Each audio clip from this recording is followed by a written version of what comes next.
আসসালামু আলাইকুম। কেমন আছো সবাই?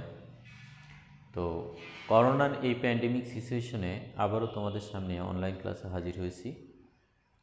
আমি আজকে এসএসসি পরীক্ষার্থী 2022 রাইট ফর্ম ভার্ব নিয়ে আলোচনা করব। ইতোপূর্বে আমি রাইট ফর্ম ভার্বের যে সূত্র অর্থাৎ রুলস এটা নিয়ে আলোচনা করেছি আমার পূর্বের অনলাইন ক্লাসগুলোতে। সেখান থেকে নিশ্চয়ই তোমরা অনেক কিছু জানতে পেরেছো। তো সেই জানার আঙ্গিকেই আজকে আমি প্র্যাকটিক্যালি কীভাবে ওই সূত্র ব্যবহার করে বা রুলস ব্যবহার করে গ্যাপগুলো পূরণ করতে হবে সেগুলো আমি দেখাবো। আর তাছাড়া তোমাদের পরীক্ষার কোশ্চেনে কিন্তু এভাবেই দেওয়া থাকবে, সুতরাং এটাই হচ্ছে মেন জিনিস এখানে। তো দেখো, সর্বপ্রথম কিন্তু আমাদের একটা বিষয় খেয়াল রাখতে হবে যে এখানে যে বক্সে ক্লুগুলো দেওয়া আছে এর অর্থগুলো জানতে হবে। কি কি দেওয়া আছে? স্ট্যান্ড মানে অবস্থান করা বা অবস্থিত থাকা, বিকাম মানে হওয়া, রেইন মানে হচ্ছে বৃষ্টি বা বৃষ্টি হওয়া, সি মানে দেখা, গো মানে যাওয়া, কজ মানে হচ্ছে কারণস্বরূপ হওয়া, রিমেইন মানে থাকা, প্লাই মানে চালনা করা, নো মানে জানা, অ্যান্ড টেক মানে নেওয়া। তো দেখো এখানে বক্সের মধ্যে যে ক্লুগুলো ব্যবহার করা হয়েছে, শব্দগুলো ব্যবহার করা হয়েছে সবই ভার্ব। তো আমরা কাজে চলে আসি। অন এ রেইনি ডে অর্থাৎ একটা বৃষ্টির দিনে সাধারণত যা ঘটে থাকে, স্বাভাবিকভাবে কোনো ঘটনা যদি বর্ণনা করতে হয় তাহলে সেটা প্রেজেন্ট টেন্সের মধ্যে রাখতে হয়, বিশেষ করে প্রেজেন্ট ইনডিফিনিট টেন্সে। সেই হিসেবে আমাদের এই প্যাসেজটা যে সব প্রেজেন্ট টেন্সের মধ্যে রাখতে হবে বা প্রেজেন্ট ইনডিফিনিটি করতে হবে সেটার একটা সংকেত দিয়েই দেয়, এটা মনে রাখতে হবে। তো দেখো, ইট দ্যাশ অল ডে লং, এইখানে আমি একটা করেই রাখছি। যাই হোক, it rains all day long মানে সারাদিন বৃষ্টি হয়। রেইন কেন দিলাম? কারণ বৃষ্টি হওয়ার ইংরেজি রেইন। আর এস কেন দিলাম লাস্টে? কারণ সাবজেক্ট যদি থার্ড পারসন সিঙ্গুলার হয় তাহলে সেক্ষেত্রে আমরা মূল ভার্বের শেষে এস বা ইয়েস যোগ করি, সেই হিসেবে আমরা ওখানে কিন্তু এস দিয়েছি। এরপরে the sky is overcast with thick clouds, আকাশ ঘন মেঘে ছেয়ে যায় বা ঢেকে যায়। The sky is not seen, তো সিন কেন দিলাম?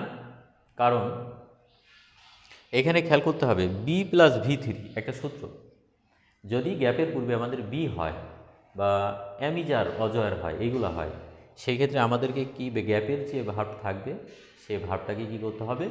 ভার্বের পাস্ট পার্টিসিপল ফর্ম নিতে হবে, ফর্মে করতে হবে। আর তাছাড়া the sky is not seen, আকাশ দেখা যায় না, আকাশ আমাদের দ্বারা দেখা যাচ্ছে, আকাশ নিজে নিজেকে দেখতে পাচ্ছে না।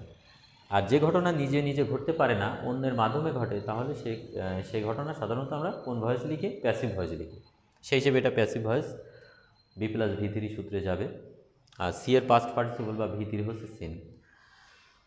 তাহলে দি স্কাই ইজ নট সিন অর্থাৎ আকাশ দেখা যায় না। None can dash out without an umbrella, অর্থাৎ ছাতা ছাড়া কেউ বাইরে বেরোতে পারে না। তাহলে বাইরে যাওয়া বা বেরোনো এর ইংরেজি হচ্ছে গো।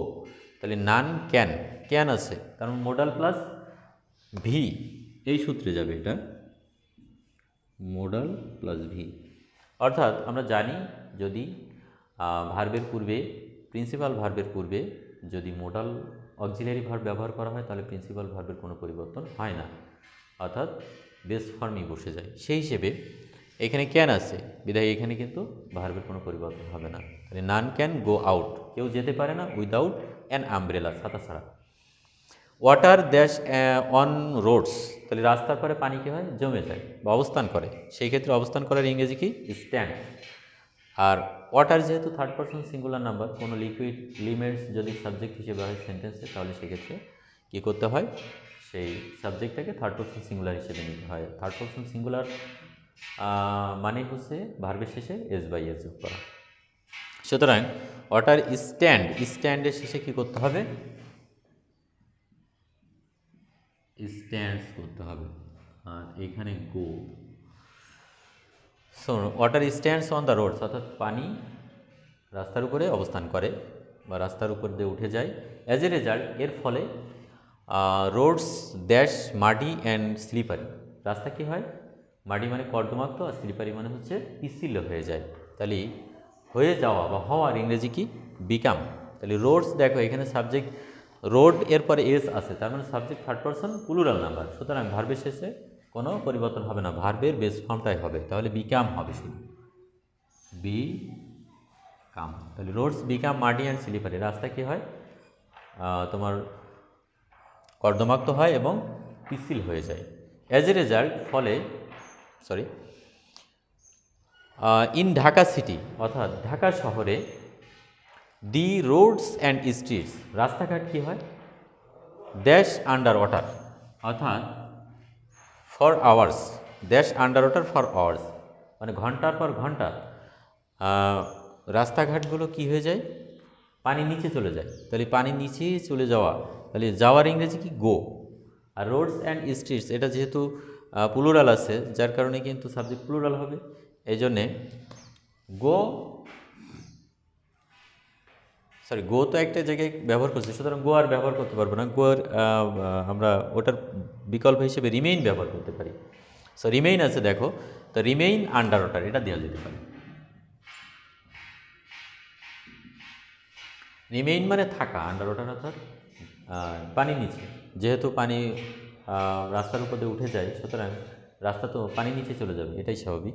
তো রিমেইন কেন দিলাম, কারণ রোডস অ্যান্ড স্ট্রিটস এটা কিন্তু তোমার প্লুরাল হিসেবে ব্যবহার করা হয়েছে, এই কারণে সাবজেক্ট যদি প্লুরাল হয় সেক্ষেত্রে ভার্বের শেষে কোনো পরিবর্তন হয় না, কোনো এস বাই এস যোগ করার প্রয়োজন হয় না, আইএনজি হয় না, অন্য কোনো কিছুই না, সুতরাং ভার্বের বেস ফর্ম হিসেবে আমাদের ব্যবহার করতে হবে।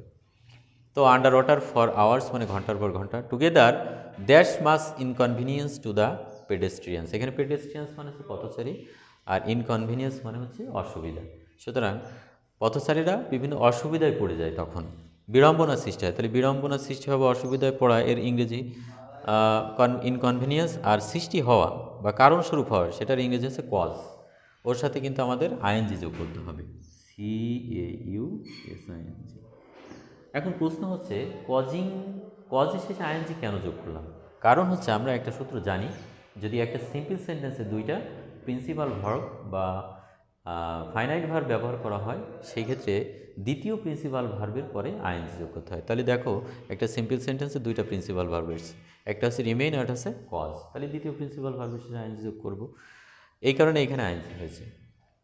তো পুরো মানেটা দাঁড়ালো যে কি, ইন ঢাকা সিটি অর্থাৎ ঢাকা শহরে the roads and streets remain under water for hours together causing mass inconvenience to the pedestrians. সুতরাং ঢাকা শহরে রাস্তাঘাটগুলা কি হয়, পানি নিচে চলে যায় ঘন্টার পর ঘন্টা, এবং এর ফলে পথচারীদের যাতায়াতের বা চলাচলের বিড়ম্বনা সৃষ্টি হয়। অন সাম রোডস, কিছু কিছু রাস্তায় motorised vehicles or even rickshaws, বলছে যে মোটর যান অথবা এমনকি রিক্সাও ক্যান নট প্লাই আছে দেখো এখানে, ক্যান নট কেন দিব, প্লাই মানে হচ্ছে চলাচল করা, তো নট কেন দিব, কারণ চলতে পারে না, বাধা সৃষ্টি হচ্ছে বৃষ্টির কারণে, বর্ষার কারণে, তো ক্যান নট প্লাই অর্থাৎ চলতে পারে না এই গাড়িগুলো, এমনকি রিক্সাও চলতে পারে না, মোটরযান তো চলতেই পারে না, এমনকি রিক্সাও চলতে পারে না। দি সাফারিংস অব দ্য, তাহলে এখানে ক্যান হওয়ার কারণে একটা বিষয় খেয়াল রাখি, ক্যান হওয়ার কারণে অর্থাৎ মোডাল অক্সিলারি ভার্ব হওয়ার কারণে কিন্তু প্লায়ের কোনো পরিবর্তন হয়নি, অর্থাৎ যে ভার্ব সেই ভার্বই থেকে গেছে, বেস ফর্মটাই থেকে গেছে। দি সাফারিংস অর্থাৎ দুর্ভোগ অব দ্য সিটি ডিওলার্স, শহরবাসী, শহরে বসবাসকারী জনগণের কী হয়, দুর্ভোগটা নো বাউন্ডস মানে সীমা থাকে না, সেই ক্ষেত্রে আমরা জানি নো বাউন্ডস তার মানে কষ্টের সীমা না থাকে। তাহলে আমাদের এখানে দেখো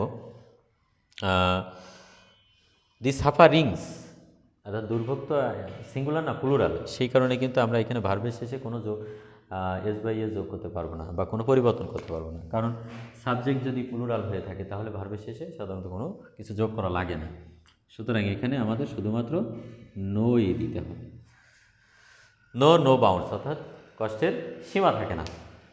এরপরে বলছে government has already dash some steps to solve this problem, সরকার এই সমস্যার সমাধানের জন্য ইতোমধ্যে কিছু পদক্ষেপ গ্রহণ করেছে বা নিয়েছে, তাহলে গ্রহণ করা বা নেওয়ার ইংরেজি হচ্ছে টেক, তাহলে আমাদেরকে এখানে টেক দিতে হবে, কিন্তু কথা হলো যে এখানে অলরেডি শব্দ আছে, টেক এই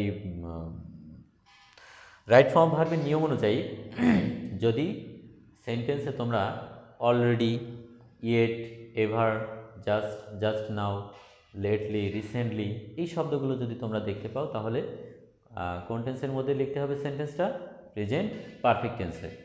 সুতরাং আমাদের সেন্টেন্সটা কিন্তু প্রেজেন্ট পারফেক্ট টেন্সে লিখতে হবে। তো দেখো প্রেজেন্ট পারফেক্ট টেন্সের একটা সংকেত অক্সিলারি ভার্ব হ্যাজ দেওয়াই আছে অলরেডি। তাহলে এখানে কি করতে হবে? এইখানে ভার্বের শুধুমাত্র পাস্ট পার্টিসিপল করলেই হয়ে যাচ্ছে। তাহলে টেক এর পাস্ট পার্টিসিপল হচ্ছে টেকেন। তাহলে যেটা দাঁড়ালো, government has already taken some steps to solve this problem. এই সমস্যার সমাধান করার জন্য সরকার ইতিমধ্যে অনেকগুলো ব্যবস্থা গ্রহণ করেছে। সুতরাং প্রিয় শিক্ষার্থী, তোমরা রাইট ফর্ম ভার্ব মোটামুটি বুঝতে পেরেছ আমি বিশ্বাস করি। সুতরাং তোমরা এইভাবেই চর্চা চালিয়ে যাবে।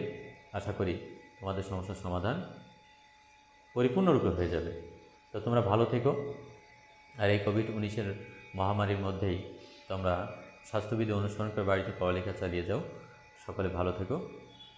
আল্লাহ হাফিজ।